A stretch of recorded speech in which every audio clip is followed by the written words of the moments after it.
علیہ وآلہ وسلم ان کو دوزخ ہی کی سزا کافی ہے، یہ اسی میں داخل ہوں گے اور وہ بری جگہ ہے۔ مومنو، جب تم آپس میں سرگوشیاں کرنے لگو تو گناہ اور زیادتی اور پیغمبر کی نافرمانی کی باتیں نہ کرنا، بلکہ نیکوکاری اور پرہیزگاری کی باتیں کرنا، اور اللہ سے جس کے سامنے جمع کیے جاؤ گے ڈرتے رہنا۔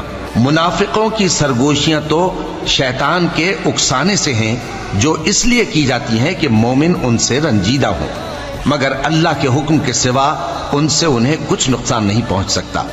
تو مومنوں کو چاہیے کہ اللہ ہی پر بھروسہ رکھیں۔ مومنوں، جب تم سے کہا جائے کہ مجلس میں کھل کر بیٹھو تو کھل کر بیٹھا کرو، اللہ تم کو کشادگی بخشے گا، اور جب کہا جائے کہ اٹھ کھڑے ہو تو اٹھ کھڑے ہوا کرو۔ جو لوگ تم میں سے ایمان لائے ہیں اور جن کو علم عطا کیا گیا ہے، اللہ ان کے درجے بلند کرے گا، اور اللہ تمہارے سب کاموں سے واقف ہے۔ مومنوں، جب تم پیغمبر کے کان میں کوئی بات کہو تو بات کہنے سے پہلے مساکین کو کچھ خیرات کر دیا کرو، یہ تمہارے لیے بہت بہتر اور پاکیزگی کی بات ہے، اور اگر خیرات تم کو میسر نہ آئے تو اللہ بخشنے والا مہربان ہے۔ کیا تم اس سے کہ پیغمبر کے کان میں کوئی بات کہنے سے پہلے خیرات کرو ڈر گئے؟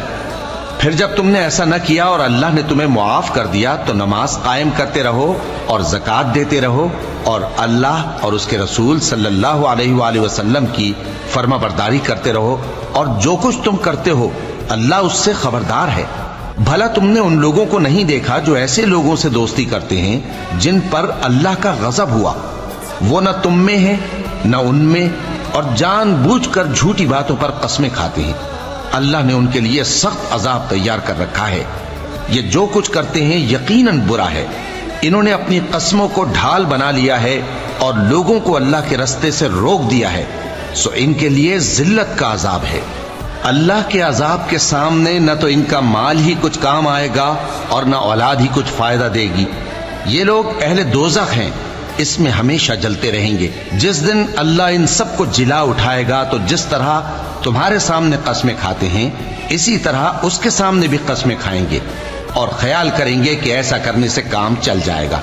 سنو، یہی تو ہیں جھوٹے۔ شیطان نے ان کو قابو میں کر لیا ہے اور اللہ کی یاد ان کو بھلا دی ہے۔